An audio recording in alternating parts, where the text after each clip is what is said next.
Hi Greg, thanks for taking time to talk to me. At the start of each interview, I like my viewers to learn a bit about your background, so can you tell me a bit about your footballing career so far?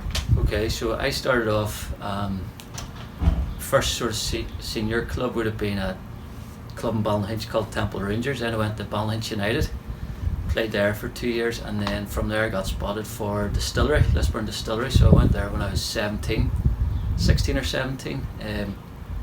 Played a year in the under 18s and won the Harry Cavendish Cup with them, and then got brought up into reserves. Then the following season I got about 10 or 15 first team games. At the end of that year, then the manager got sacked, Paul Kirk, and a new manager came in.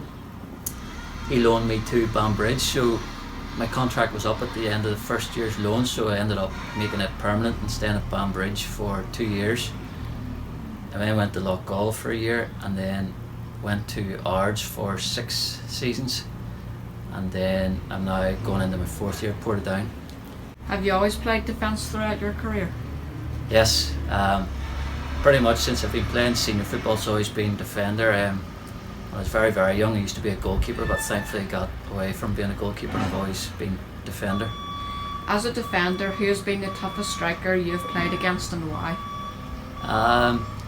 Well, I'd say the 2 hardest players I've ever came up against as a right back, I would say, would be Paul Heatley and Gavin White. I think on their day they were always the 2 hardest that I've ever had to face, and they were brilliant together. Before the coronavirus came, what does a normal week playing at Portadown look like? So on a Monday we would train for an hour and a half out on the pitch, so I'd be mostly running and ball work and stuff like that. On a Tuesday we started doing like a gym session up in Portadown. That was on a Tuesday night, and then we trained again on a Thursday, which would have been more football and set pieces and stuff, getting ready for a Saturday, and then obviously your match on a Saturday then. How have you been keeping fit since the start of lockdown? At the start of lockdown we were getting runs and drills and stuff sent through for us to keep us going, and then we had to post like your times and what you were doing into like a group sort of chat, like a running app. But the last couple of weeks we've sort of been told to use this as an off season, so I've just been doing my own sort of stuff to keep ticking over, whether that be going for 5 or 10Ks or doing pitch sessions, or else a bit of weights, just whatever to keep me ticking over.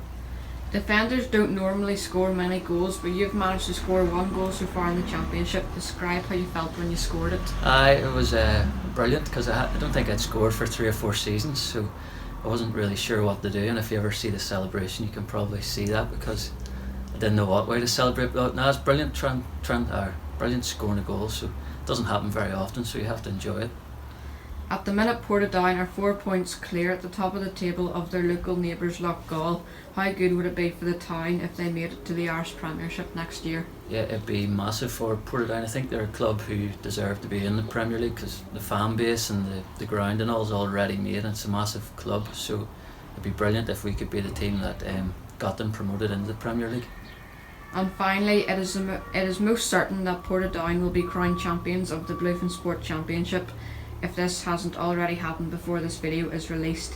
Let me be the first to congratulate you. How does it feel winning? It's brilliant. It's amazing to get promoted up into the Premier League, and it's an experience we can't wait to face next year, and hopefully we'll get back to playing soon. Also, before we go, have you been able to cope okay without a hairdresser during lockdown? That's something I don't need very often. Thanks very much for taking time to talk to me, and all the best for next season. No problem, thank you.